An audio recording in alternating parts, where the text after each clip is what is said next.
the Barnabas Network? Stay tuned to find out.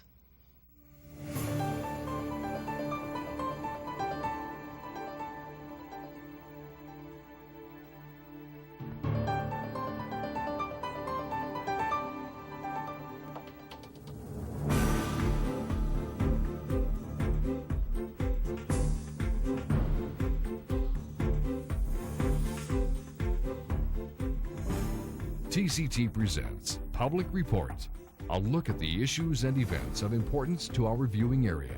Now, here's your host. Welcome to Public Report. I'm Sheila Pulliam, and it's great to be with you today. We have in the studio with us a lovely lady. She is actually the executive director of the Barnabas Network here in Greensboro, North Carolina, and her name is Erin Stafford Owens. Erin, welcome to Public Report. Pleasure to be here. Great to have you. And now we teased our audience, our viewers at the beginning, what is the Barnabas Network? So please tell us what that is. Sure. Our name doesn't really imply what we do, but there's a story behind that too. The Barnabas Network is a furniture bank. If you've ever heard of a food bank or a clothing bank, which most people have, a furniture bank is very similar, but we provide home furnishings for people who are mostly folks who are moving out of homelessness into their own homes, but really anyone who's experienced a crisis and can't afford their own furniture to make their house a home again. Well, now, a furniture bank, that's different, that's unique. So how did this begin? Well, it started out of Holy Trinity Episcopal Church in downtown Greensboro.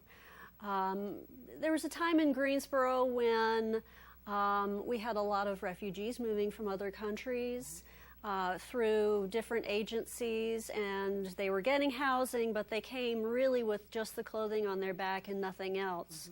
And also around, and this happened around 2004, 2005, and then Katrina happened. And then we saw a lot of folks coming from New Orleans, and again, they had nothing. But the wonderful people in Greensboro and agencies associated with housing were able to provide housing for folks, but again, no furniture. So members of the church and the pastor there, Tim Patterson, decided, hey, this is a good idea. Let's do something like a furniture bank, and that's where we started. And furniture, it's nice to have something to sit on, mattress to sleep on, things like that. But how long has this program been in effect? Well, again, for almost 10 years, and then in 2006 we became our own independent nonprofit. We were a ministry of Holy Trinity Episcopal for a number of years and then became an independent nonprofit. We still have a lot of faith partners. We have a lot of agency partners.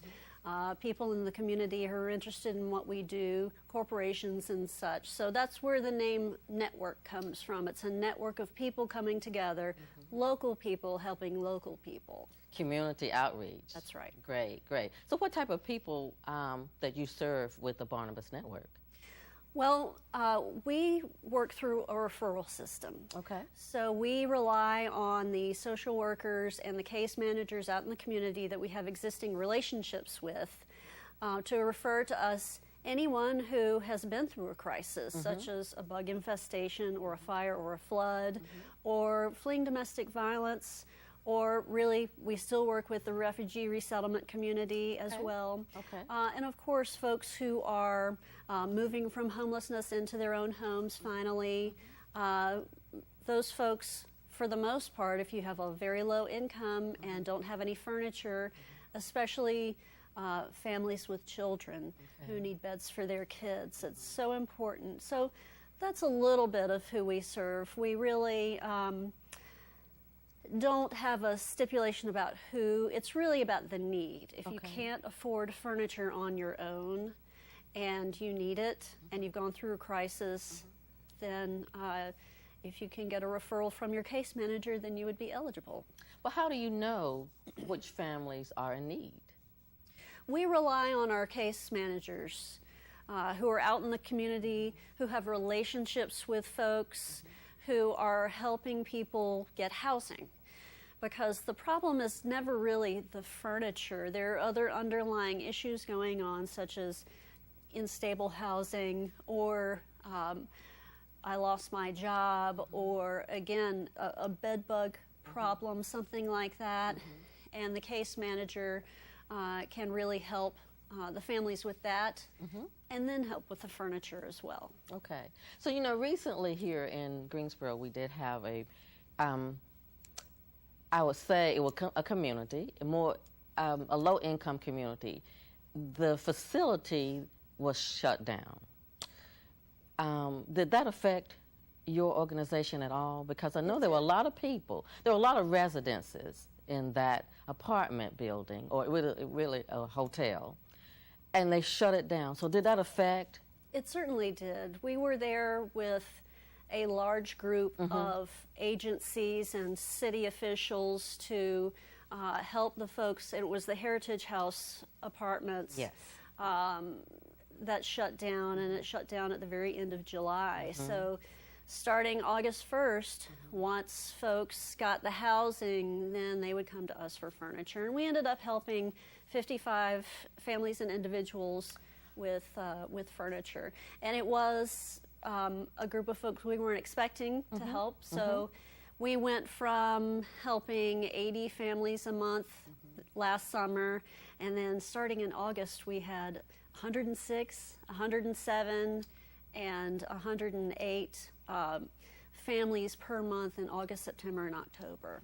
Wow, that is huge. That's very huge. And the need was there, though. Absolutely.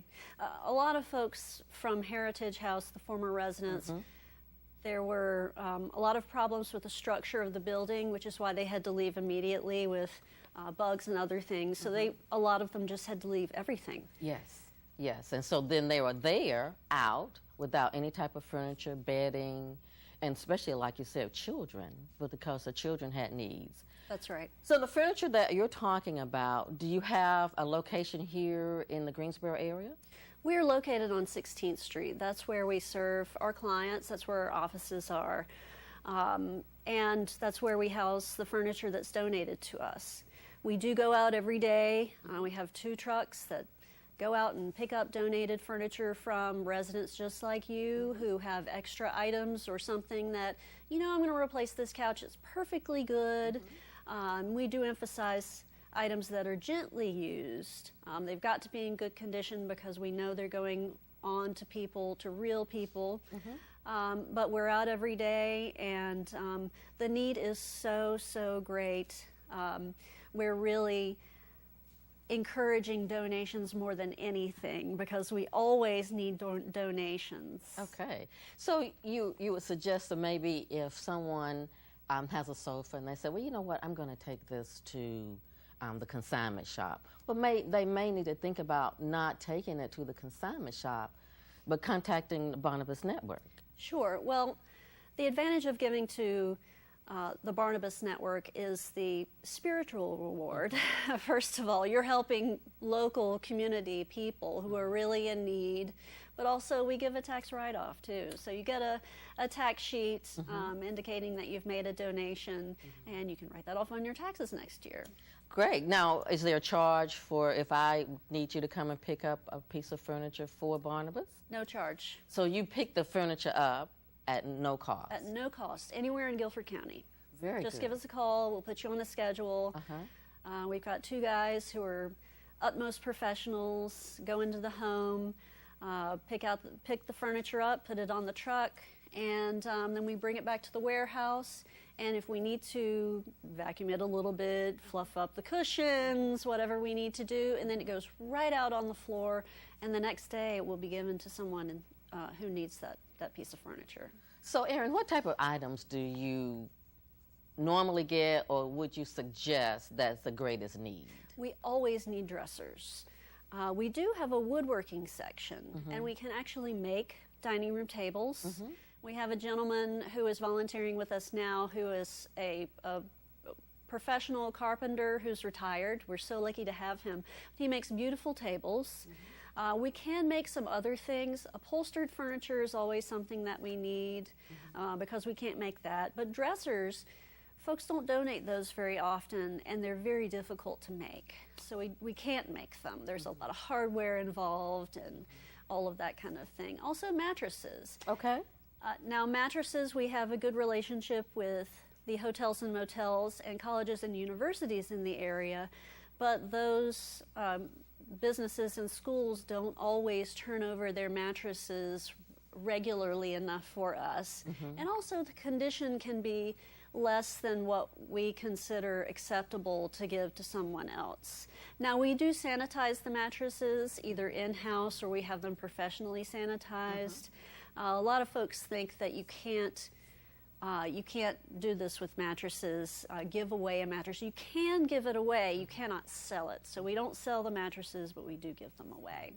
And for sanitary purposes, so they are sanitized, is what you're saying. They are. And gently used as well. Gently used, but we're pretty picky about the mattresses. Okay, yes, yes. Which is why we always need them because, you know, we don't say yes to all of them. Okay, all right. But now, how do we know, how can we get the word out better and let the community know, more people be aware of the Barnabas Network? Do you have any type of advertising? Do you have any type of upcoming events, anything like that? Well, we just had a fundraising event in April 16th called a chair affair. And it was a ticketed event, open to the public. We invited 50 artists to come to our warehouse and take a piece of furniture and make it special. They were usually chairs, so they would paint it or make it into something else. It was a really neat event. We had an auction. So that brought a lot of awareness to what we're doing, and things like this, talking to you, getting out to your audience. And really, our best mode of advertising is word of mouth. Yeah. Someone has an experience donating something to the Barnabas Network. They know it's going to folks who are actually eligible and actually in need. They have a good experience with the donation process, picking up the furniture, and then they tell their friends, hey, don't call this big company, don't take it to the consignment shop, you got to call the Barnabas Network. And also somebody who has been on the receiving side as well. That would be a good referral. It would. Yes, yes. And we actually interview a small handful of our clients at the end of their appointment, if they allow us to see what their experience has been and what this furniture will mean to them. Awesome. So now, Erin, if someone needs to get in contact with you to find out more about the Barnabas Network, how can they do that? Best way is just to call us. Okay. We have morning hours for answering the phone, but give us a call at 336-370-4002.